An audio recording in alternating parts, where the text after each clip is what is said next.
आणि यानंतर बातमी अतिशय मोठी आहे, कारण मंत्रिमंडळाचा विस्तार अद्यापही बाकी आहे आणि शिवसेना शिवाय राष्ट्रवादीच्या संभाव्य मंत्र्यांची नावं आता दिल्लीमध्ये पोहोचली असल्याचं सूत्रांचं म्हणणं आहे। केंद्रीय नेतृत्वाच्या संमतीसाठी ही नावं पाठवण्यात आली असल्याचं कळतंय।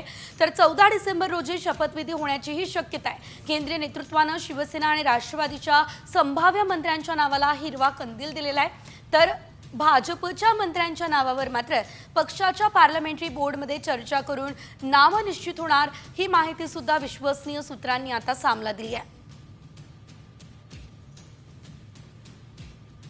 एकंदरीत ग्राफिक्समध्ये आपण सविस्तर जाणून घेऊयात।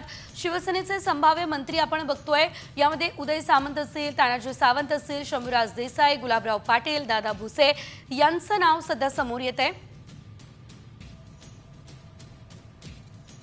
तर दुसरीकडे आपण बघतोय आशिष जयस्वाल, प्रताप सरनाईक, संजय शिरसाट, भरत गोगावले आणि हेमंत पाटील यांचंही नाव समोर आलं। तर यंदा भरत गोगावले यांना मंत्रिपद दिलं जाऊ शकतं अशी चर्चा रंगली आहे। यामध्ये नवीन नाव संजय शिरसाट यांचं देखील आहे।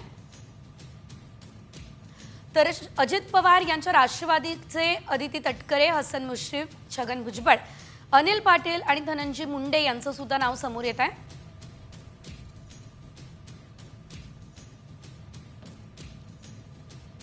याशिवाय 14 डिसेंबरलाच नरहरी झिरवाळ, दत्ता परणे आणि संग्राम जगताप सुद्धा शपथ घेण्याची शक्यता आहे।